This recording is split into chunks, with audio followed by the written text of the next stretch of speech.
તો પાલનપુરના જગાણા ગામે આવેલી એકલવ્ય મોડલ સ્કૂલમાં ફૂડ પોઈઝનિંગની ઘટના બની હતી અને સાંજના ભોજન બાદ 38 જેટલા વિદ્યાર્થીઓને ઉલટી, ચક્કર અને પેટમાં દુખાવાની ફરિયાદ થઈ। અત્રે બનાસ મેડિકલ કોલેજ અને જનરલ હોસ્પિટલ પાલનપુર ખાતે 38 બાળકો અત્યારે દાખલ છે, જેઓ એકલવ્ય સ્કૂલ જગાણાથી લાવવામાં આવેલા અને ફૂડ પોઈઝનિંગ થયેલું હતું।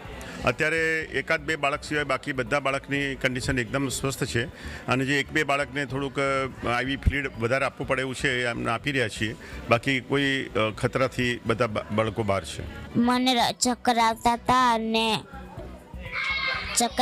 પેટમાં દુખતું હતું એટલે હું આના હોસ્પિટલમાં આવી। પછી મને મારી સારવાર ભોજન તો ખીચડી અને દાળ ભાત। બપોરે કે સાંજે? બપોરે દાળ ભાત કર્યા હતા અને રાત્રે જ ખીચડી કરી હતી। શું કોઈ શિક્ષકે કંઈ કીધું હતું ત્યાં આગળ પછી? ના, હોસ્પિટલ કોણ લઈને આવી તમને? શિક્ષકો। અત્યારે કેવી છે તારી તબિયત? અત્યારે મારી તબિયત સારી છે। મારી બેન 12માં ભણે છે, એમની અત્યારે એક્ઝામ ચાલુ છે અને પછી એ લોકોએ બપોરે ખાધું, એના પછી એક્ઝામ આપવા ગયેલા છે અને લગભગ ખાધા પછી 4-5 વાગે જેવું એમને પેટમાં દુખવાનું, પેલું આપણે ઉલટી થવાનું એવું થયું અને શાળાને ખબર પડી એટલે આ લોકોએ લગભગ રાત્રે કંઈક આ પાલનપુર સિવિલ હોસ્પિટલમાં દાખલ કરેલા છે।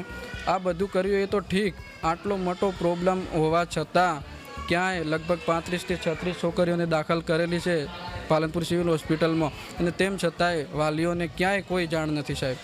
મેન પ્રોબ્લેમ ત્યાં આવીને ઊભો રહે છે સાહેબ। પાલનપુરના જગાણાની જે એકલવ્ય મોડેલ સ્કૂલ છે ને, તે સ્કૂલમાં 38 જેટલા બાળકો છે તેમને ફૂડ પોઈઝનની જે રીતે અસર થઈ હતી, એટલે ગઈકાલે જે રીતે ફૂડ પોઈઝનની અસર થઈ હતી, જે બાળકો છે તેમને એક બાદ એક કરતાં જે પાલનપુરની બનાસ મેડિકલ હોસ્પિટલ છે ત્યાં આગળ સારવાર અર્થે ખસેડવામાં આવ્યા હતા। આપને જે રીતે હું દ્રશ્ય બતાવીશ કે આ એ તમામ એકલવ્ય મોડેલ જે સ્કૂલ છે ને તેના તમામ જે આ વિદ્યાર્થીઓ છે, બાળકીઓ છે, તેમને અત્યારે તો ડૉક્ટર દ્વારા જે સારવાર છે તે સારવાર અપાઈ રહી છે। આપ જે રીતે જોઈ શકો છો કે ડૉક્ટર દ્વારા અત્યારે જે રીતે ચેકિંગ કરાઈ રહ્યું છે કે બાળકોને કઈ રીતેની સ્થિર છે। અત્યારે બાળકીઓ છે તેમને ફૂડ પોઈઝન થઈ ગયું, અત્યારે તેમની હાલત કેવી છે તે રીતે ડૉક્ટરો છે તે અલગ અલગ ટીમો બનાવીને અત્યારે તો ચેકિંગ હાથ ધરી રહ્યા છે। બનાસ મેડિકલના સુપ્રિન્ટેન્ડન્ટ પણ અહીંયા હાજર છે।